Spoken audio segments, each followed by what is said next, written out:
What's the road ahead for the unicorn Edtech giant Byju's?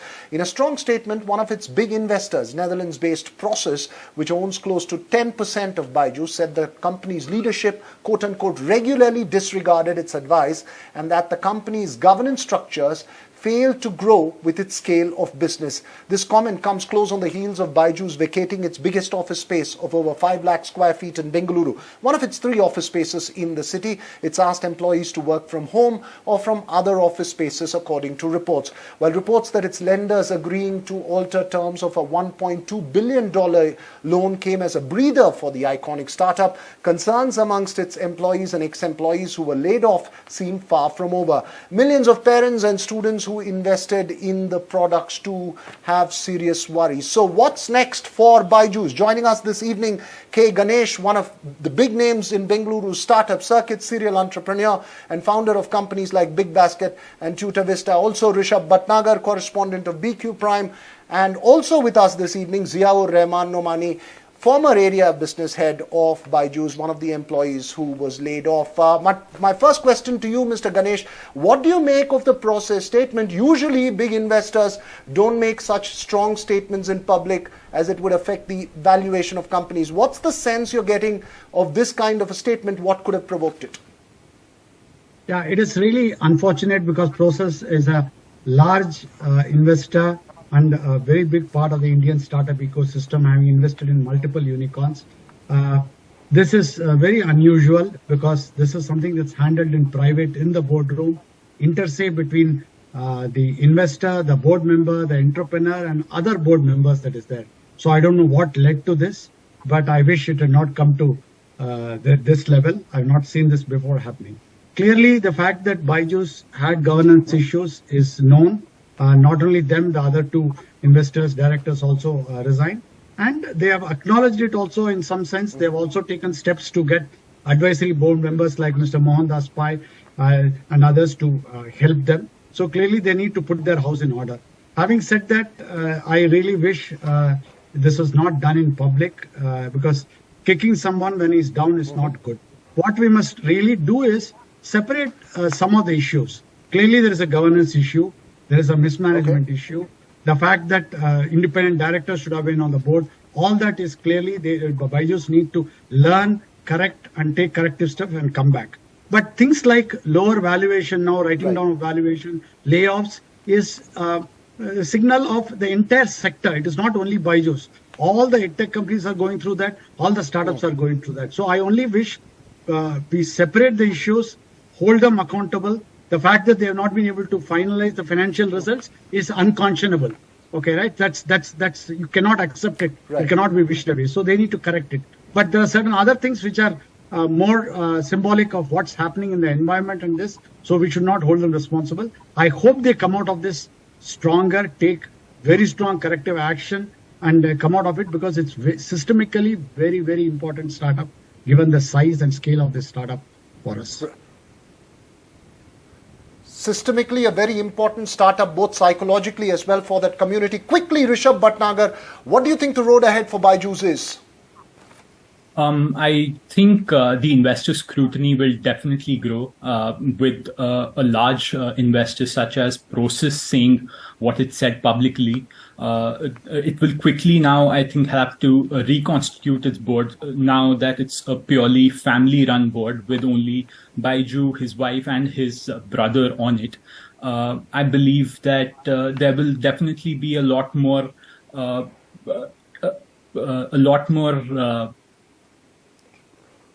there will definitely be a lot more work that needs to be done internally in terms of corporate governance.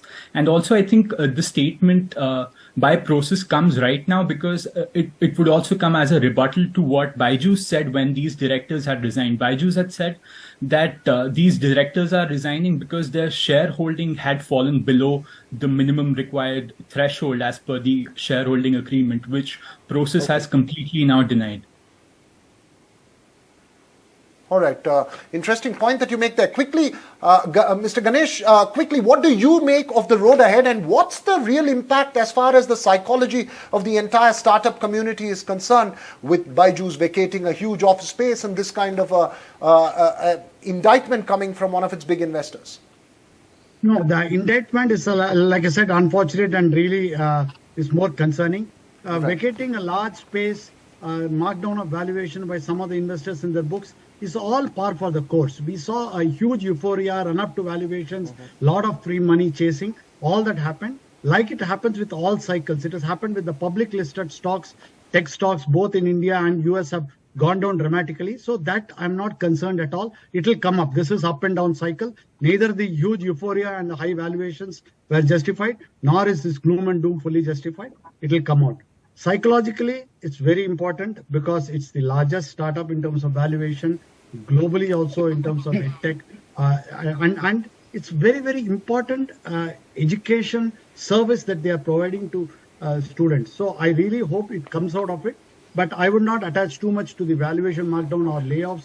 Of course, the employees who are laid off, my heart goes out to them. It is a problem, but psychologically, that is true for all sectors because we overhired. There was gluttony in the 2 years back. Now it is indigestion. So that's what we are facing.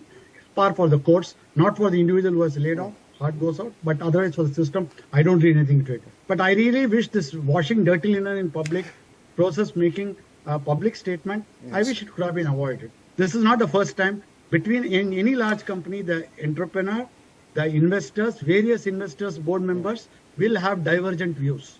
Especially when company is in trouble, divergent views are common. Then it is sorted out based on what the shareholders agreement say, what is the inter se agreement between board is, what the veto rights are, what the majority rights are. One board member speaking publicly like this is really unfortunate and not correct. It doesn't reflect well on the investor too. Don't kick someone when they are down. That's a message that you're sending out, and a strong one there, not something that needs to be discussed in public. It needs to be addressed in private, is what your message is. Zia, what do you make of all this? I mean, give us a sense of the human element in this entire crisis in terms of both employees as well as parents quickly. I was actually waiting for it. So I heard Ganeshan sir, and the whole point of discussion was from the investor's point of view. But a company is made of employees and the customers. Unfortunately, a lot of stories from the employee side and the customer side has not come out. When we employees try to raise some issues, whether it's non-payment of our reimbursements or reimbursements which are paid from our pocket, by the way, variable pay incentives, we are either laid off or we are terminated. Like I was terminated when we actually threatened to go for a protest. Coming on the customer's point of view, you will be surprised that employees have cases on their name because of refund issues. More than 40% of the customers have applied for refund, and we are the one who face the brunt on the ground. So for the customer, we are the villain. For the police, we are taken up from the offices and there is no one to talk about it. So there's a complete mismatch of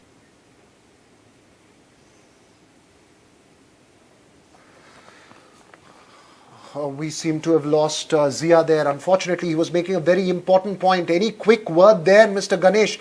Often we talk of big investors and the investment climate, but what about those who trust some of these brands and invest their lives in it?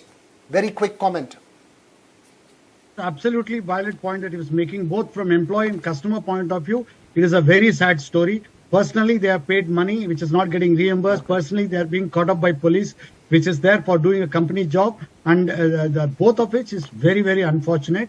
And the company needs to protect against these. They need to ensure that enough money is there well in advance before the money runs out so that the employees don't suffer on account of company expenses. That's something they need to do. One of the main things, the reason for this is you are not having strong independent directors on the board who are taking care of interests of everybody. Because what we have done is, under the garb of startup, we have let systems go for a toss.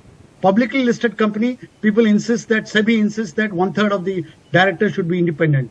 For a startup also, beyond a certain threshold level of startup, either in terms of number of employees or revenue or valuation or number of customers, it becomes a large one. Just because it's a startup, it can't have poor governance. It should be treated like a public limited company. So the moment you exit some threshold, you need to follow the same process and system and governance so that these things don't happen. Why don't you hear of this in public listed companies? Because they have independent directors. Here there is no independent director. Right, that's a very important point that you're making there. Startups, of course, given that they capture imagination, needs to be treated same way. There needs to be a lot of accountability that comes in so that others don't face the same situation that your employees of Byju's are facing. Perhaps lessons need to be learnt as we go along. Thank you so much, K Ganesh and Rishabh Bhatnagar. Sorry we had to cut you short while your answer was on. We're running completely out of time. That's all we have time for on this show. The news continues here on NDTV.